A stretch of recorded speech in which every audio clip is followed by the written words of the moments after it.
right. Well, welcome to our EduHERO Partner Podcast. I'm Kirk Koennecke, the CEO and Superintendent of Indian Hill Exempted Village School District in Cincinnati, Ohio. And today I'm so proud to have Adam Kocher and Andrea Akin from LOTH here with me. Welcome. Thanks for having us. Thanks for being here. So, Adam, you and I know each other, and of course, Andrea, we've worked together pretty closely the last couple years on a pretty big deal project here at Indian Hill, and really bringing our campus back to life and refreshing some spaces and then building some amazing new spaces together. You've been partners with us the entire time. I want people to know a little bit about your business. So, Adam, could you just explain LOTH and how you're kind of positioned as a business, and maybe tell us a little bit about the background? Sure. So LOTH is a privately held corporation, family owned and operated, been in the Cincinnati, operating in the Cincinnati community for over 130 years. And we're a contract furniture dealership. And our specialty or niche or differentiators, we like to understand the needs of our clients and help make a positive impact on the productivity or the engagement, learning, or healing outcomes of their people or patients or students. Well, I love the way you describe that, like in identifying our needs, and I think that's something that we've experienced as a school community working with you. Andrea, like, how did you arrive at this type of business and in this type of job? Because, you know, you're like boots on the ground with us all the time, but to make sure those needs are met, how did you end up like finding your niche with LOTH? So I went to school for interior design and feel like that was just something that's always been really passionate to me, is the interior space. I mean, every building has a box with 4 walls, and what you put inside of it really makes the biggest difference for how you impact that. And I think you guys should be super commended because your staff, especially your leadership staff and the people that we worked with, really cared about what was inside of that box. And so it really allowed us to ask questions and help them to understand, like, what do you need? Because anybody can put 27 desks and chairs in a classroom, but is that what you need? Is that how they're learning? Is that how things are being taught? And the answer was no. 27 square desks and chairs weren't the right answer. And we were able to kind of develop a plan to figure out what that looked like. But just the passion from your staff to help answer the questions, pilot the opportunity, and get all of the nuggets to make the space be the most productive it can be. Oh, I appreciate that, and I know our team appreciated working with you. Adam, when you think about working with school districts and then working with our district in particular, and as that plan comes together like Andrea was talking about, what are some of the aspects of our plan that really struck you and your team? Like, what do you take away now as a community member, as a parent, as a businessman, when you see these spaces finished with the furnishings? Are there some things that really stand out to you? Well, I think first and foremost, and Andrea touched on it a little bit, is the approach that you and your leadership team took on the project from an engagement standpoint with the community. With the students and with the teachers, as well as the partnership approach that you took with organizations like LOTH and some of the other members of your team, in which was a highly collaborative co-development process, so to speak. But I think some of the key takeaways is that, you know, your team took on a major undertaking, building a new school and renovating 3 others simultaneously with one another. For people that day in, day out is not their core kind of focus or expertise. And to see the output and what these environments look like and the impact that it's having almost instantaneously to the students and the teachers is incredible. I would say it's one of the key takeaways. Well, that makes me proud to hear.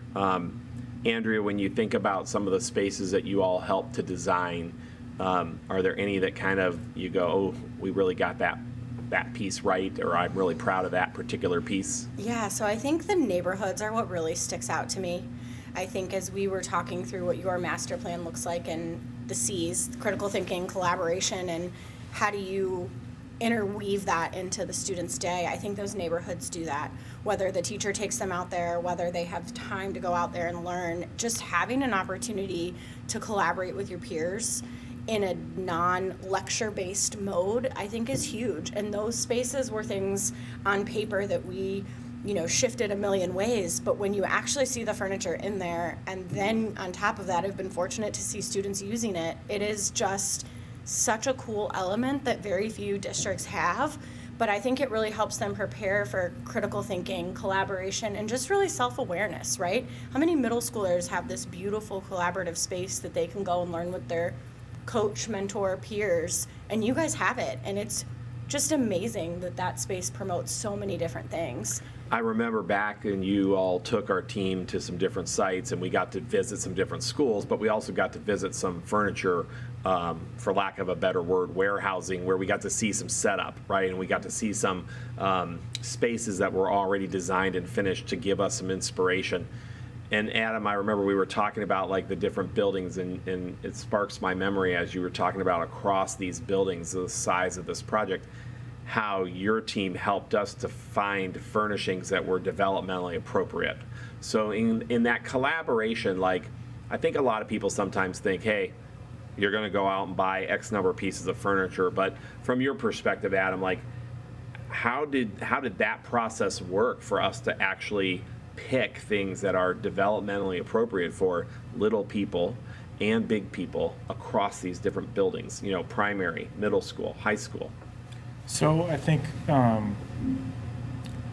one approach that we took was in the kind of co-development process was making our recommendations based upon what your needs and what the spaces included, and kind of showing you a variety and different options, and kind of understanding what the level of quality, the design aesthetic, and also the kind of the budgetary price point that had been allocated for a particular space.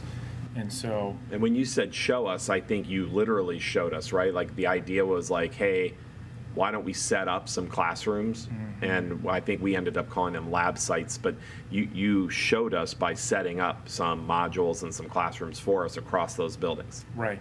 Piloted, I believe, 6 to 8 classrooms in a variety of different furniture types and settings, so that your students and your teachers could test new products and new layouts and environments, and use these new tools. And I think you guys did a great job of collecting feedback before as well as after, so that you could measure the impact that it had and kind of justify your decisions moving forward.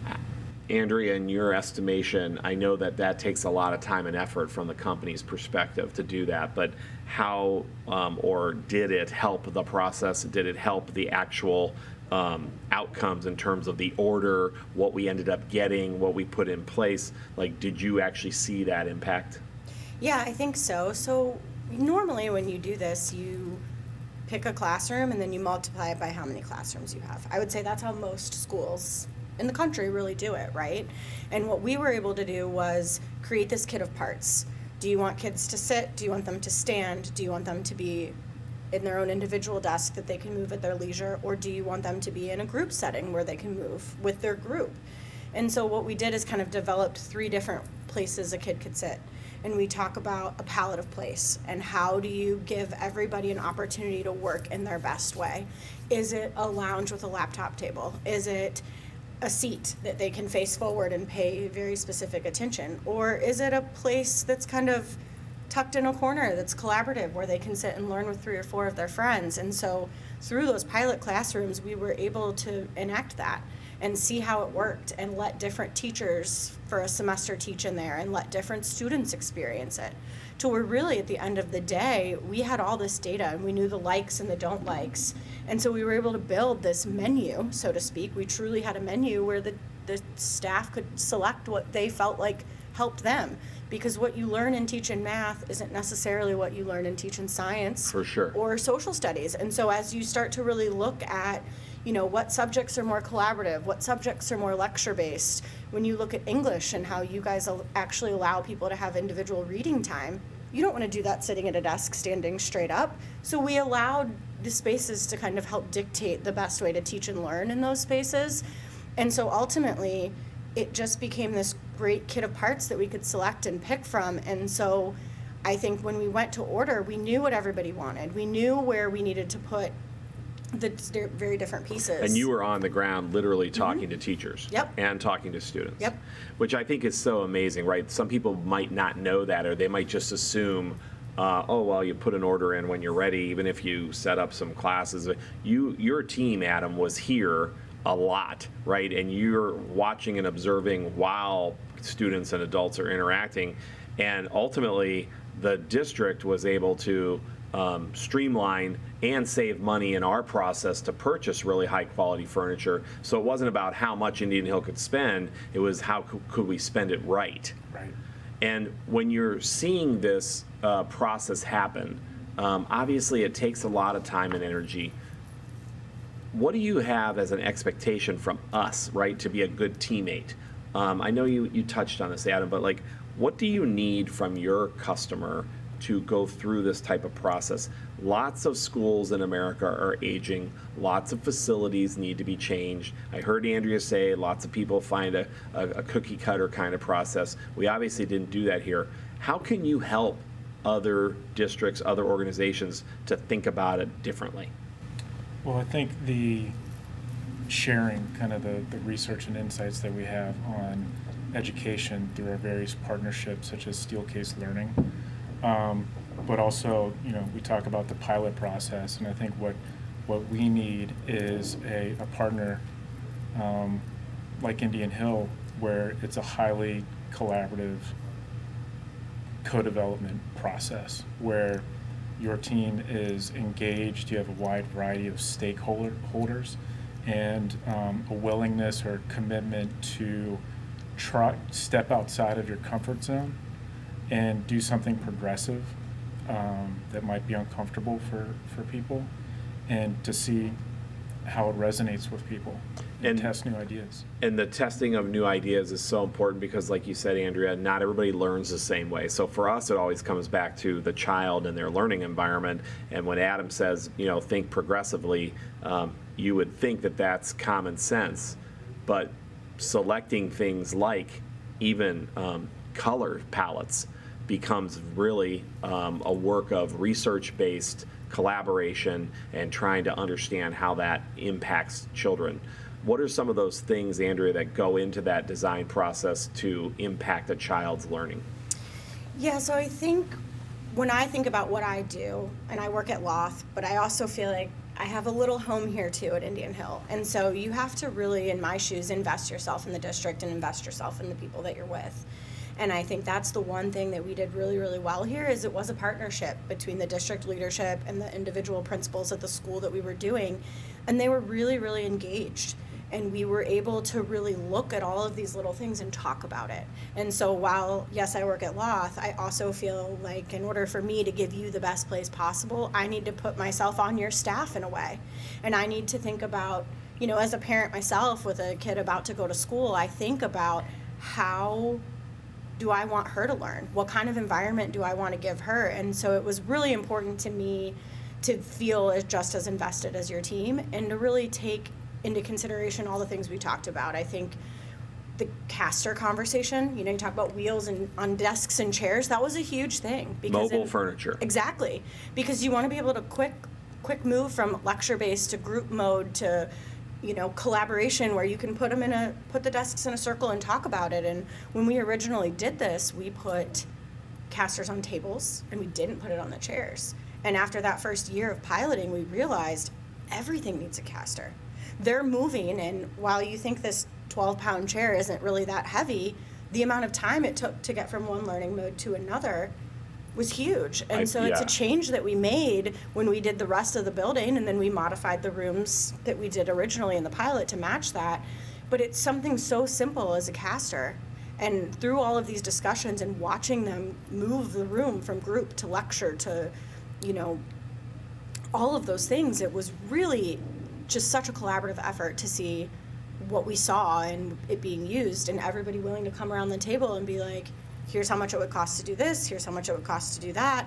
And when you take it back, the savings that we found because you piloted, you were able to make that dollar go further. Yeah, I at think the end of the day. to the tune of about $350,000+ for our taxpayers, which we hope would be satisfactory, right? Because again, we're building a home for community, and really looking at the school and our taxpayers as the owners of this amazing facility or facilities. And then when you think about things like how you work together as a team, I appreciate that you're saying you are invested as a partner and emotionally, and I think both of you, we've seen that, of course, from the company. Adam, you're also a parent in the community. When you come to the buildings now and you see some of these finished pieces, and obviously you know you were a part of that, but what does it mean for your children as learners? Well, it's a special, I think, and unique situation to be able to have a direct impact through my profession on the educational experience of my children. And so I'm thankful for the partnership and the opportunity to do that. But to know that, through our organization and the efforts of our team and the collaboration with your team and your teachers and principals, it's, you can't ask for anything better than that, because at the end of the day, when they get on the bus and they go to school for 7 hours Monday through Friday, what you do day in and day out is having a direct impact on their learning experience. Yeah, from K through 12, which is fantastic. I think you should be proud, and I think it's fantastic, both professionally and personally, that we have such invested partners. And, Andrea, you touched on this idea of selection and design and going through something, and obviously the caster as an example, testing out the comfort for students, right? We all went to school in a different era when I don't really know that everybody was really concerned about our daily comfort while we were learning. But it is so important to the learning environment.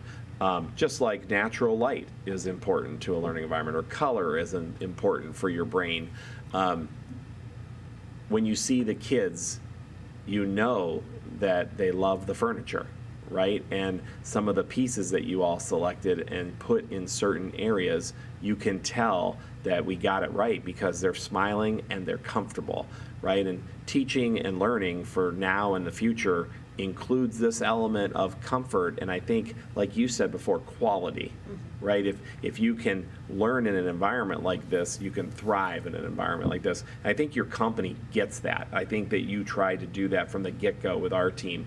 So for other people who are thinking about this and they don't interact with like your company all the time, or maybe it's another educator who's thinking about what classrooms should be like now and in the future, what's some advice that you would give them? Obviously, they know they're going to have to spend some money if they're going to build something or renovate something, but what's some advice that you would give them about going through the process to make the best decisions for kids? I think the biggest piece is to find a group that you can trust, that's willing to be a guinea pig, and to try stuff, to ask questions, to pilot something. I think to outfit an entire school is no small expense. And to just look through a picture book and say, yeah, this looks good and that looks good, and to order at that quantity, how do you know it's right? How do you know that this size and shape and color is really going to help your students thrive? And so having a team that's willing to take the time out of their normal daily activities to test those things is huge. I think the more research that you can get on yourself internally on what works and what doesn't makes the biggest difference. And so this isn't something that at the end of the school year you can say, what are we going to install this summer? It's a long-term project, and we're here lockstep with you to go through that process and help you understand what it means to pilot, to look at the different things that you should be asking. But I think you need to take the time and have a group to help you. It's not a person's decision in a vacuum because their job title says, I'm in charge of facilities. It's leadership in education. It's leadership in, people's behavior. And listening to kids. Yeah, and listen. I mean, they have an opinion. And Sure. when you listen to their opinion, I was fortunate that I was here the day teachers walked in for the first time, and I was here when some of the students got to walk through for the first time. And just to see the joy on their faces and the excitement, and then I'm living it through social media as you guys post all of this stuff, and it is so personally rewarding for me to see how these kids are using these spaces. And then you're hosting an event for adults and public on social media that I'm getting to see, and I'm like, I never thought you could move that over there. What a great idea for this. And so just to see how everything is so flexible, to be able to allow you guys to do the things with kindergartners all the way through your adult patrons in the community is really cool. Well, I really appreciate that, and I think, again, you all have shown us how to go through a process. And so, to my question again, I think, Adam, when we met early on, right, you kind of said, hey, there's a variety of ways that we can help you. And obviously, you investing some time and energy into setting up pilot classrooms is one thing, but your company has a lot of resources at its disposal. So can you just explain that a little bit as people are in the dreaming mode of what can I do, how you can help them? Sure. So, contract furniture is not something that a lot of people are familiar with in their day-to-day job, such as your cabinet team. So we try to simplify a very complex process in industry, and take a really consultative approach into working with our clients and understanding their needs and their vision and their goals, like we touched upon, and opening their eyes through, again, sharing research and insights, or showing conceptual thought starters on forward-thinking spaces or layouts, to creating budgets, doing layouts from our design team, and above and beyond furniture procurement, and helping you look at different manufacturers across varying price points and degrees of quality or design aesthetics. We also offer services, as mentioned, design. And you basically told me, right, you can source things from anywhere. If we need to find something that works, you can find it. We can. Yeah. But we have preferred trusted manufacturing partners, many of which are represented throughout your schools now. Well-known brands that you've worked with and you trust. Correct. Yeah. And I think that what I'm already receiving, right, in our organization is this feedback as people flow through these spaces and they say, oh, here's a contemporary space. It was designed to be progressive, and it's ready for learning now and in the future. And this group obviously was trying to anticipate some of that. I don't even think we've scratched the surface yet on how we're going to use some of these spaces, but I know we've got the right kinds of pieces in all the spaces. But people are asking, right, like, who did this? Who designed this? And I think people are going to be asking about LOTH for years to come. And what I would say is, it's not just your brand, it's also your team, and that you were really responsive to us when we came to you and said, we need a team approach. We need to do this right. We need to do this for our community members the right way. And so I truly appreciate your work with us to do that and to listen, and I hope that our team listened as well. This has been such an amazing journey, but you want to do it with the right partners, and I feel like we got it right with LOTH, so thank you both. Let's finish up with a little bit of fun here, because we like to put everybody on the spot. I just had some 7th graders tell me. So Andrea, you get done, hard day of work with all the people at Indian Hill, and you get to leave campus, and you're going out for your go-to meal with the family. What's your go-to? If you ask my 4-year-old, she would tell you Texas Roadhouse. Okay, that's good. So I think that's close to home and where we would go. Hit the Roadhouse. Right after, yeah. Right up the road. There Yeah. you go. All right, Adam, you're leaving the gym, you're leaving the art room, you're leaving a building again. Where are you guys going? If I don't say Roti, which is an Italian restaurant in Loveland, I don't think I'd be allowed back in the house, but my children absolutely love Roti. Their food's phenomenal. The kids get pizza or pasta, and then they have a very special chocolate lava-like Oh, yeah. dessert. Awesome. They, After a hard week at work with the Indian Hill team, you all deserve that. I'm quite certain.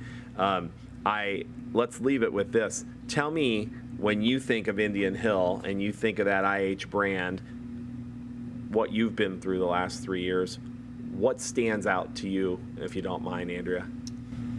I think the word passion comes to mind. The students are super passionate to walk in this building and get to use all these spaces. The staff and the leadership is super passionate about doing this, and I've worked with so many schools and designed so many spaces in the 10 years I've been doing this, and I've just never met people that have the passion and the care for what they're truly doing. Oh, that makes me proud. Yeah. Thank you so much for sharing that. I don't mean to put you on the spot No. about it, but that makes my day. Adam, what comes to your mind about the brand here? You're a local brave. The first thought that popped in my mind, and she stole it, was passion. Then now you need another one. Well done. You know, my family attended the middle school opening and then the State of the Schools presentation, which was remarkable. And I think to all of the different programs that the school has to offer, from the arts to music to sports to the Special Olympics, the Frozen play, and where you're headed with your just the district and the vision and the entrepreneurship center. So I think of commitment to growth and offering variety so that kids can find their passion and try different things. That's great, and I love the wording you chose, because a lot of that wording I would use to think about your company. And I think we have a really strong brand here, but I know that you do too. And we are so proud to have both of you here today on the EduHERO Podcast, and so proud that LOTH is a partner. And I have a feeling we're going to be talking about LOTH in these buildings for years to come, with lots of other people that are interested to learn. And that's because of the work of your team with our team, and truly appreciate you both. And thanks for taking some time to be on the EduHERO Podcast. Thank you so Thank you. much.